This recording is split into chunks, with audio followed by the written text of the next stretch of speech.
Hey guys, and welcome back to the battlefield. I'm a rubber duck of war, and I shall be leading my favourite Lizardmen in this Immortal Empires early access clash between myself and indypride of Milk and Cookies Total War. We are the Dino Boys taking on Cathay, and my build may seem quite familiar to you. This is basically my anti-Empire build, and it has been ridiculously successful in past tournaments, and I thought, hey, Cathay are basically like the Empire, right? Surely this can't go wrong, and boy oh boy, Cathay not like the Empire. We'll find out why in a minute. Well, I do have some chameleon stalkers on the left-hand side, got a couple of units in Vanguard as well, and the main infantry line is a mixture of red-crested skinks, basic skinkies, and Sarus warriors just dotted all the way along here. We also have the coatls of Sotek on the right-hand side, but realistically, this entire infantry line doesn't really matter that much, neither do the stalkers. It's the big heavy hitters who are going to carry the day.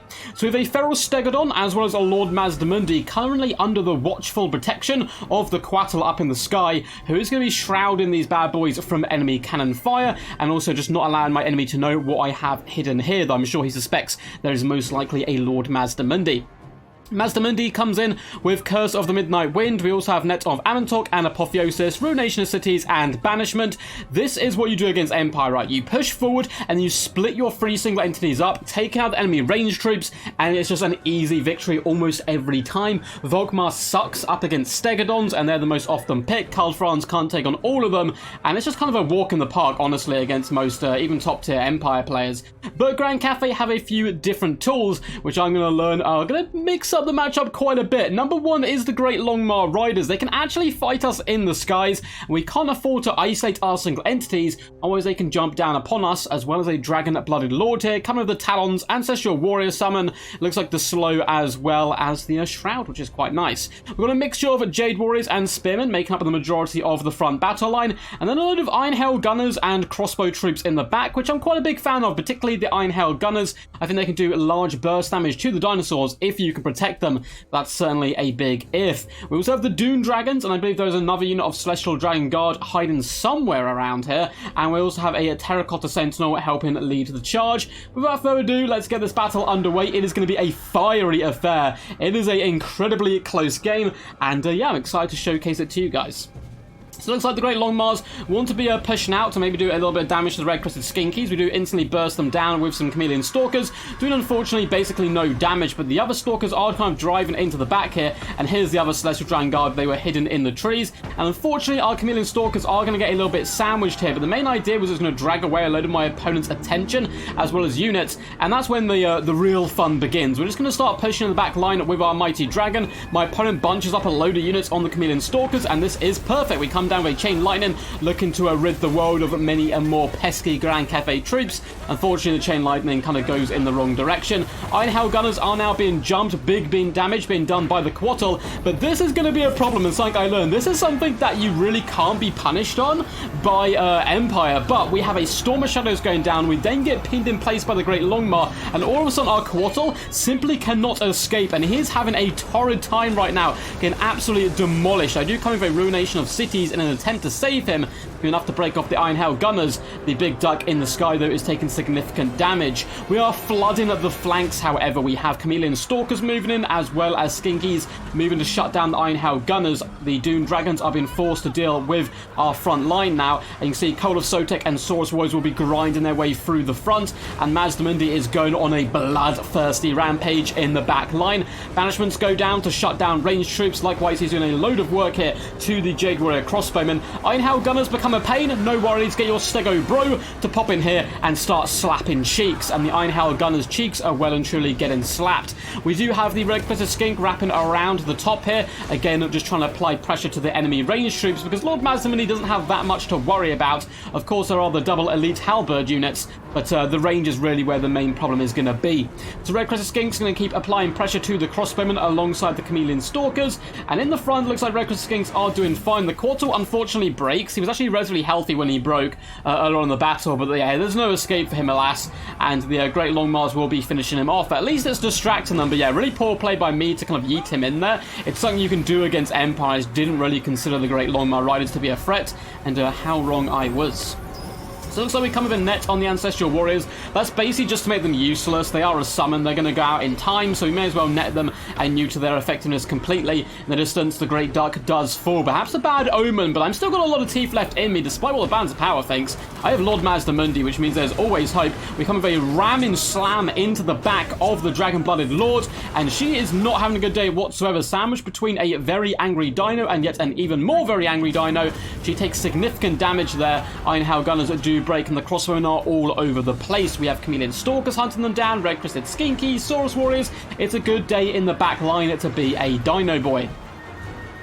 It looks like red-crested skinks are moving over to attempt to sandwich the Celestial Dragon Guard.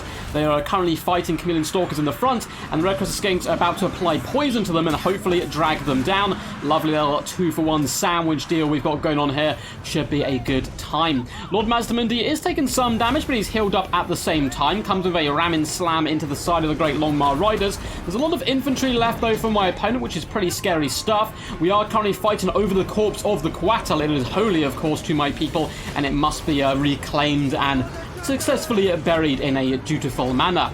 Coatls of Sotek have not refused to die, and the Jade Warrior crossbowmen wish they could refuse to die, but alas, they are welcome in death at the moment as the skinks tear them to pieces. Big Fat Ruination goes down. That's just going to clear out a bucket ton of Jade Warriors. Looks like one unit is going to be broken. Alas, the Feral Stegodon does get taken down. Great Longmars once again able to pin him in place and allow the Terracotta Sentinel to do some glorious work there. Chameleon Stalkers do jump the Ironhide Gunners, once again force them away from the battlefield. The Stegodon break-in is pretty bad news for me. I only have Lord Mazdamundi as my real powerhouse. There are skinks dotted around the match, though, taking down some of the enemy elite warriors. The Celestial Dragon Guard doing an okay job there, eventually going to get ground down by units like this. Yeah, Chameleon Stalkers are doing okay. We've got Saurus Warriors on arrival, who I expect to do pretty good up against the Dragon Guard all round, at least for cost-effective purposes. And you can see the Coatls of Sotek easily and quite comfortably beating back those Jade Warriors. A load of the enemy infantry is being dealt with. Lord Mazdamundi is going to try to move over to this side, which looks a bit risky. There's two halberd units here. We've got to deal with them somehow. I'm looking to support my Saurus Warriors where possible. We do get a big Curse of Midnight Wind. Unfortunately, the undodgeable spell once again does strike. The Talons of the Night reaps havoc upon the Saurus Warriors, though likewise the Doom Dragons take quite a lot of damage there, and I'm going to take this as an opportunity to really burst them down as much as possible. We pop an Apotheosis on ourselves and charge in. At this point, though, I do need to waddle back. The Longmars are on arrival, attempting to pin me in place, something I'm not a big fan of. Storm of Shadows goes down. I'm like, right, okay, you don't want me to flee here? That's fine. I'm going to drop a Banishment and clear a path. Unfortunately, once again, our Air Effect spell just goes in the complete wrong direction and goes massively away from all the enemy troops, and in fact may catch some of the Saurus Warriors, but it's okay. It's part of the great plan. So the Skin Cohorts are on the way, as are Saurus Warriors and Cohort of Sotek. We're finishing off Peasant Longspearmen in the back, and the Feral Stegodon does return. Lord Mazdamundi took significant damage there, but he's still in the fight. Got 6,600 HP left, and now come the Skin Cohorts to beat back and hopefully pin in the Celestial Dragon Guard and allow the Saurus Warriors to really drag them to pieces. Great Longmars once again get up into the skies. Feral Stegodon does come with a slamming charge. He knows it's a suicide charge realistically. With the Great Longmars nearby, I don't stand too much chance of keeping him alive. Because Midnight Wind once again goes in, that's going to be lowering the effectiveness of all the Dragon Guard significantly, and now the Coatls of Sotek do come in. Unfortunately, Lord Mazdamundi decides to do the old tail swipe attack animation, which I've made a video on this before. I absolutely despise the fact you half your melee defense when you turn around to do animations like this, because the player has zero control on it, which is really frustrating, but it looks cool at least. So I want them to stay in, but just if they're attacking with their rear because of an animation, don't halve their melee defense, I think would be the sensible answer to that solution. Saurus Warriors giving it a good go. The Doom Dragons as well as the Peasants are fighting as one, but they are merely men. We are dinos and we are Zlak. Guns charging, crushing Peasants with a little bit too much glee, perhaps. Mazdamundi getting a little bit cold-blooded in his old age. Celestial Dragon Guard are terrified away. I do not blame them. And the Coatls of Sotek are beating back the Doom Dragons. So all of a sudden things aren't looking quite so bad. Apotheosis is going to heal up Lord Mazdamundi once again, who does some big kind of tusks up into the rear of the Terracotta Sentinel. No one's really going to enjoy that, I don't think. Great Longmars are now swooping down in an attempt to clear off some of the infantry, but a lot of the Grand Cathay forces are starting to flee. In the distance, we do see some Stalkers fighting Jade Warriors. We are outnumbered, but we're not outmatched, of course. We are Lizards. Give me, if I'm defending a point, give me like 25,000 humans, or give me one good Krotgar, and I know I would pick the Krotgar. But Chameleon Stalkers and Lass aren't quite on his level, but you get the point. Chameleon Stalkers are on arrival. Yet another Talons goes down, clearing out a lot of our infantry. Shield of the Old Ones goes down as well, though. We try to pin the Great Longmars in place. Unfortunately, they're still able to fly. Despite being pinned in the net, you can still actually take off, and we're not able to finish them off despite them getting so incredibly low there. Code of Sotek do pop, I don't know, they've just got the Shield of the Old Ones on them. They are surrounding the Terracotta Sentinel, and mazdamundi does rub for a big charge. Dino on Terracotta action. Big slap across the face of Zlak, though. He's not going to enjoy that whatsoever. Great Longmars with a beautiful rear attack by my opponent coming in. I love this play with the Dragon Lord. People get far too protective of this type of Lord. They need to be used aggressively. Rear attacking mazdamundi whilst he's distracted fighting the Terracotta is a great way of doing that. Beautiful play by the Cathay player here. Chameleon Stalkers are just fending off Dragon Guard. Looks like we should be able to finish off the majority of the infantry. There are still those few Jade Warriors in the distance, but they're honestly really struggling up against the Chameleon Stalkers. I was joking earlier when I said, the Chameleon Stalkers are worth, a ridiculous amount of Jade Warriors, but they actually are, it seems. They've certainly done a fantastic job holding back those two units and probably out-trading them relatively effectively cost-wise. Terracotta Sentinel is kind of a lot of infantry. You can see Lord Mazdamundi is just desperately trying to cycle charge at all times. Terracotta Sentinel is the big problem. Balance Power is certainly a bit drunk here, though. It looks like we're very close to army losses, but realistically, we've got a pretty good shout in this fight, I think. Lord Mazdamundi can do some good work. Sarus Warriors as well will quite comfortably clear a path through the Dune Dragons, who are trying their best. They're moving forward. And you can see, though, the ground is already getting littered with their bodies. And the Lizardmen, quite easily shatter them and force them away from the main fight. Lord Mazdamundi is going to wheel around once again. Looks like our infantry is starting to dwindle a bit as well. Longmar Riders are up in the skies, looking to swoop down on the mad lad Mazda himself. Sarus Warriors are continuing to fight. Lord Mazdamundi once again be coming in with a rear attack, trying to hit the Terracotta Sentinel for big damage. Down to 3,194 HP there. Lord Mazdamundi 4.2, but of course he is a more powerful combatant. Sarus Warriors and the Red Crested Skinks are about to get jumped by the Longmars. I think they rather wisely pulled back there. They want to be rear attacking Lord Mazdamundi where possible. Shield of the Old Ones goes down. That's going to inspire our troops to greater feats of heroism, hopefully. Longmars keep baiting out attacks. We're not really going to be falling for that. Lord Mazdamundi takes significant damage, though, once again being sandwiched between the angry Terracotta, who misses a strike there, as well as the Dragonblight Lord, who I'm attempting to drag down with the Skinks. If we can connect with him, we can poison him and hopefully finish him off. It looks like he is just about going to be able to escape. Lord Mazdamundi does ramrod for him, but he does escape up into the skies. Incredibly scrappy game so far. Looks like Chameleon Stalkers kill one unit Jade Warriors and actually well on their way to killing the second, who are attempting to flee. My god, those boys were pretty damn meaty and tough. Mazdamundi is going to kill all the enemy infantry, so if we can just surround the Terracotta with Sarus in the late game and have Lord Mazdamundi maybe get one or two more hills off, I think we're going to be in a really dominant position. Great Longmars are forced away. They don't quite shatter, so perhaps there's a chance for them to come back. Terracotta Sentinel getting desperately low right now. As you can see, the enemy Lord does swoop down upon us. Great Longmar Riders, they don't have far to go. What is their leadership? -5. We may see them again. Red Crested Skinks do shatter the Peasant Long Spearmen, and all of a sudden we're looking in a great position, but the balance power absolutely despises the Lizardmen for whatever reason. I get that Lord Mazdamundi's only got 1.6k health, but the Terracotta is not that much better, and the Dragonblight Lord shouldn't hold that much weight. We are outnumbering the opponent with Sarus as well, and it's a pretty hotly contested fight, but we are like teetering on the edge of army losses here, and Lord Mazdamundi is going to be retreating away once again. I want to cycle charge. My opponent wants to chase the Terracotta, refusing the charge, and he does come down with his Lord. I'm just trying to pull back towards my troops here and then get another big charge on the Terracotta, who really is the big threat, because he can tear out obviously a lot of my infantry. 1,800 HP for him. Lord Mazdamundi just about going strong. Sarus are nearby. Enemy General takes quite a few big hits. Lord Mazdamundi versus Terracotta Sentinel, but we get a Shield of the Old Ones down, blessing us with protection and leadership. Terracotta Sentinel, you, sir, haven't seen the last of Mazdamundi. Only 1,000 HP left. Terracotta Sentinel down to 982. Can we fell the great beast of war? 300 HP, 200 HP. It is going down, baby. Lord Mazdamundi still 1,000 HP, down to 600, down to 500, but the Terracotta is about to fall. Just one Dragon-Blooded Lord left.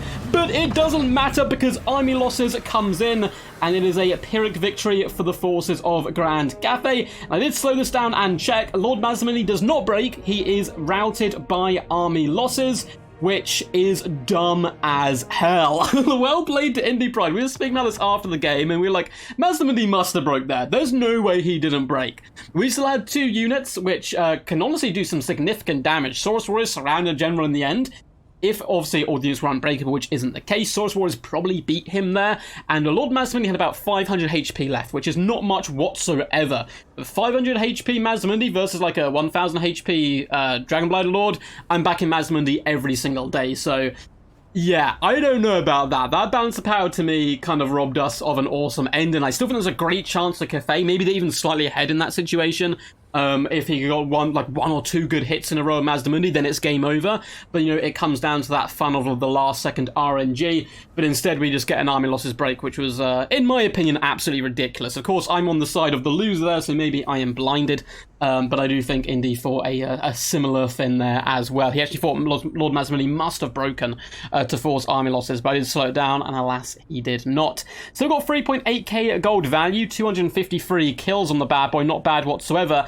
We really, really messed up bad, though. Like, I think Indy deserved to win. He did play significantly better than us. I think Lizardmen are actually going to do pretty damn amazing up against Grand Cathay, though. We just needed to learn that this isn't like fighting the Empire. The Knights in the Sky, nearly 2k value, were a nuisance. You cannot spread out the coatl, Stegadon and Mazdamundi. They have to roll as a squad, even though that means taking 1 or 2 extra shots. Imagine a coatl in the end game there. It would have been absolutely beautiful. Really awesome game, incredibly close stuff, and I hope you guys enjoyed it as much as I enjoyed playing it and casting it. If you did, make sure to leave a big fat juicy thumbs up and subscribe to the channel. I am releasing 2 videos a day at the moment. That's going to end relatively soon though. Probably today will be the last day of 2 videos actually. Make sure to subscribe, try and catch as many as possible. We're going to be doing Immortal Empires content basically every day, all the way up to the release, and probably for the foreseeable future after that. Please, please, please go check out indypride's channel as well, Milk and Cookies Total War. I'm sure most of you know who he is already, but he's one of my favourite Total War YouTube channels just in the realms in general. Really awesome content creator, and I really enjoyed playing a load of games up against him. He's a real good sport, and we had some fun times. So there's loads of links down below, Twitch, Patreon, Discord, all that good stuff. But let's delve back into the battle. So 3.8k on Lord Mazdamundi, 253 kills is just an absolute wrecking ball. 700 value on the Stegadon's not bad, 640 on the red-crested skinkies, 930, 860.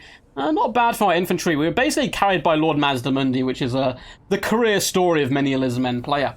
Dragonblighter Lord, love the aggressive play, 2.2k value on them, 3.2 on the Terracotta, but yeah, the Great Long Mars were easily MVPs for me, 1000 on the Doom Guard, and the Celestial Dragon Guard, is okay, and yeah, the range and the infantry got absolutely slammed, to be honest. Yeah, no value anywhere, basically, there. It did kind of come down to the triple threat at the top here. Hope you guys enjoyed. Let me know what you thought as well. Like, am I tripping balls there, like, on the balanced power? To me, it seems really, like, there's no way that's army losses in my eyes, but maybe I am biased by my Lizardmen instincts. Let me know what you think. Anyway, guys, until next time, peace, peace. And as always, stay awesome.